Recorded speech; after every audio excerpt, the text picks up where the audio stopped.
مکاتب اسلامیہ ضرورت و افادیت، اس پر روشنی ڈالنے کے لیے میں فضیلت الشیخ انصار زبیر محمدی حفظ اللہ کو دعوت دوں گا۔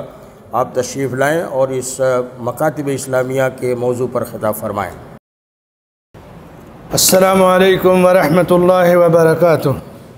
الحمد للہ رب العالمین والعاقبۃ للمتقین والصلاة والسلام علی سید الانبیاء والمرسلین نبینا محمد وعلی آلہ وصحبہ اجمعین، اما بعد۔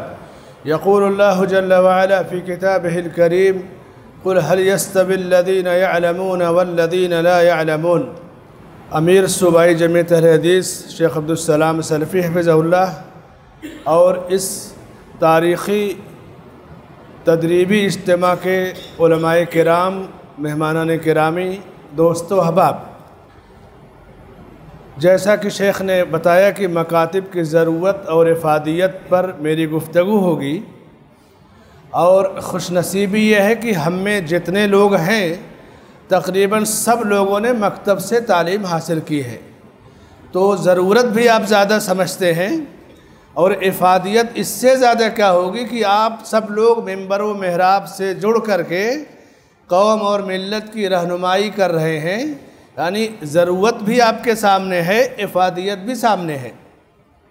علامہ اقبال نے کلیات اقبال میں جہاں ابلیس کی مجلس شورا کا ذکر کیا ہے، اس میں ان کا یہ شعر ہے کہ ہے اگر مجھ کو کوئی خطرہ تو اس امت سے ہے، جس کی خاکستر میں ہے اب تک شرار آرزو، خال خال اس قوم میں اب تک نظر آتے ہیں وہ، کرتے ہیں اشک سحرگاہی سے جو ظالم وضو، کرتے ہیں اشک سحرگاہی سے جو ظالم وضو۔ مجلس شورا بہت تفصیلی اشعار ہیں۔ ہمارا سب سے پہلا مکتب غار حرا ہے۔ فضا ابن فیضی اردو کے مشہور اہل حدیث شاعر ہیں، جنہوں نے جامعہ سلفیہ کا، محمدیہ کا، بہت سارے اداروں کے ترانے لکھے۔ انہوں نے نبی صلی اللہ علیہ وسلم کی امیت کو ان الفاظ میں بیان کیا کہ فاضل مکتب حرا، فاضل مکتب حرا محمد رسول عربی۔ نعتیہ اشعار ہیں، سر شاخ طوبہ ان کا جو مجموعہ ہے نعتیہ، جامعہ سلفیہ بنارس سے چھپا ہے، اس میں آپ دیکھ سکتے ہیں۔ اللہ کے نبی صلی اللہ علیہ وسلم جب مدینہ تشریف لائے تو مسجد تعمیر کی قباء، پھر مدینہ آئے تو مسجد نبوی کی تعمیر ہوئی، اور وہاں سب سے پہلے مکتب قائم کیا جسے صفہ کہا جاتا ہے۔ مکتب اصل میں جڑ ہوتا ہے، مکتب کی تعلیم جڑ اور بنیاد ہوتی ہے۔ آپ صلی اللہ علیہ وسلم اپنے عہد میں اس مکتب سے صحابہ کی ایسی ٹیم تیار کرتے جو دین کی بنیادی باتیں سیکھ کر پوری دنیا میں دین کو پھیلاتی تھی۔ 1 لاکھ سے 1.25 لاکھ صحابہ آپ کے حج میں موجود تھے۔ نبی کی زندگی کا سب سے بڑا مجمع یہی تھا جو حجۃ الوداع میں تھا، لیکن بقی میں جو صحابہ دفن ہیں ان کی قبریں بمشکل 10,000 ہیں۔ باقی صحابہ اس مکتب سے علم حاصل کر کے بلندی پر پہنچنے کے بعد پوری دنیا میں پھیل گئے دین کو پھیلانے کے لیے۔ اس وقت ہمارے ملک میں سب سے بڑا چیلنج مدارس اور مکاتب کو ہے۔ ایسا کیوں ہے؟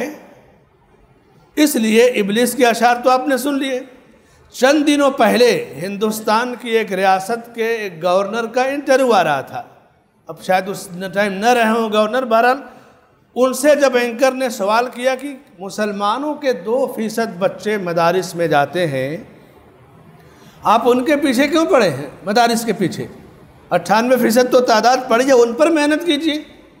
تو اس شخص نے، آج وہ ایک ریاست کے گورنر ہیں، انہوں نے یہ جواب یہ دیا، ایسا اس لیے کہ یہ جو 2% بچے مدارس اور مکاتب میں جاتے ہیں، ممبر و محراب پر انہی کا قبضہ ہوتا ہے، درس اور فتویٰ یہی دیتے ہیں، پوری قوم اور ملت انہی پر اعتماد کرتی ہے، اس لیے ہم ان کو ٹارگٹ کرتے ہیں۔ بڑا واضح سے جواب اس نے دیا۔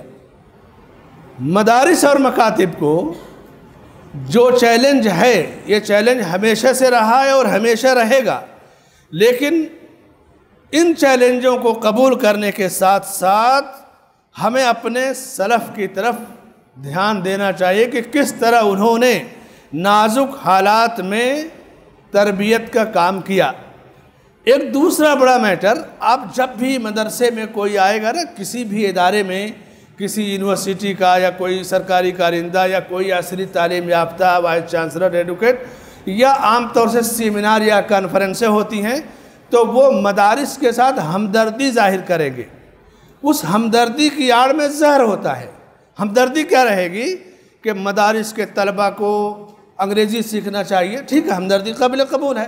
مدارس کے طلبہ کو سائنس اور میتھ سیکھنا چاہیے، ان کو ڈاکٹر بننا چاہیے، انجینئر بننا چاہیے، ایڈوکیٹ بننا چاہیے، حالات کا مقابلہ کرنا چاہیے۔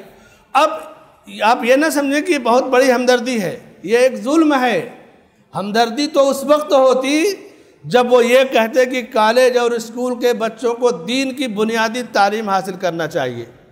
مدارس کے بچے جہاں تک پہنچ گئے، اب تک دنیا کی کسی بھی یونیورسٹی کے لوگ وہاں تک نہیں پہنچے۔ مدارس کی جڑیں بڑی مضبوط ہوتی ہیں۔ ان زبانی ہمدردیوں سے ہٹ کر کے ہماری کوشش اور فوراً یہ ہونا چاہیے کہ اسکول کالج کے بچوں کو دینی تعلیم کا اہتمام کرنا چاہیے۔ سعودیہ میں جو ان کا نصاب تعلیم ہے، جب بچہ پہلے دن اسکول جاتا ہے تو اس کو ایک ہوم ورک دیتے ہیں۔ اب غور کیجئے کہ ہوم ورک کتنا پیارا ہوتا ہے۔ 3 سوال دیں گے، ایک صفحے پہ لکھ دیں گے من ربک، اور بچے سے کہیں گے اس کو یاد کر کے اور لکھ کر کے لے آنا۔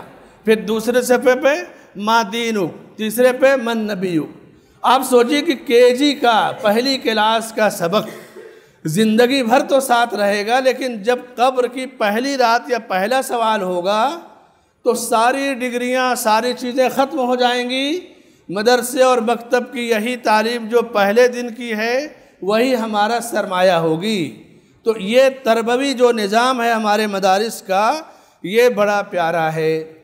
ہندوستان کی آزادی کی لڑائی میں کم و بیش 5 لاکھ علماء شہید ہوئے، اور جو مورخین نے انصاف سے کام لیا کہ اس میں 3 لاکھ سے زیادہ اہل حدیث علماء نے شہادت پائی ہندوستان کی آزادی کی لڑائی میں۔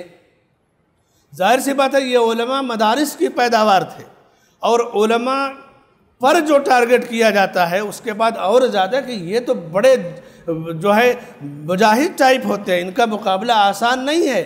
تو اس ٹیم کو ختم کرو، جہاں سے یہ لوگ پیدا ہوتے ہیں ان چیزوں کو ختم کر دیا جائے، اور پھر مدارس کے نصاب میں تبدیلی کے نام پہ ان میں عصری علوم داخل کرنے۔ عصری علوم کا کوئی مخالف نہیں، تبدیلی نصاب کا مخالف نہیں، لیکن اگر جڑیں متاثر ہوں، روحانیت متاثر ہو، مقصدیت متاثر ہو تو اسے ہم زہر سمجھتے ہیں۔ لیکن تعلیم اور ترقی کے لیے کوئی بھی مشن ہو اس کو قبول کیا جانا چاہیے۔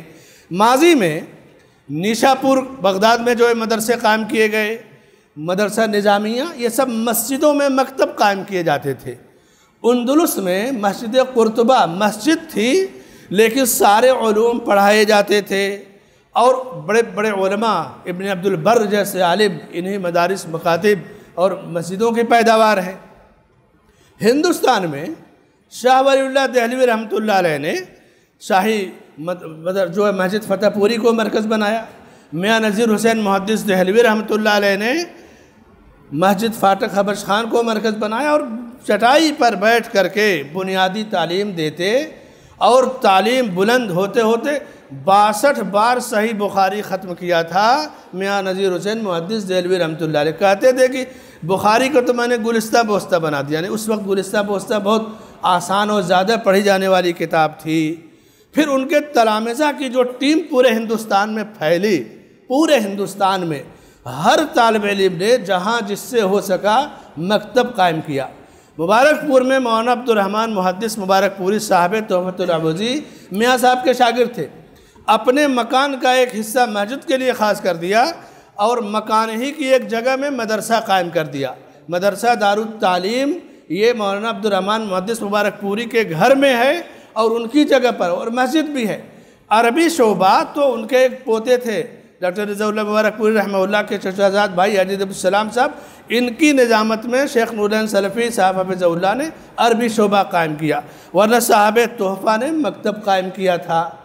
مئو میں مشرقی یوپی کی سب سے قدیم درسگاہ مدرسہ عالیہ ہے، جس کو مولانا فیض اللہ مئوی رحمہ اللہ نے ڈومن پورہ حبہ کی ایک مسجد میں قائم کیا تھا، جو 1285 ہجری 1868 عیسوی دارالعلوم دیوبند کے 1 سال بعد یہ ادارہ قائم ہوا، جو کہ مسجدوں سے یہ ادارے شروع ہوتے، مکتب کی شکل میں ہوتے، جڑیں مضبوط ہوتی، طلبہ نکلتے، اور اس کے بعد پھر پورے ملک میں پھیل کر کے یہ ادارے، یہ مدارس اپنا اثر دکھاتے تھے۔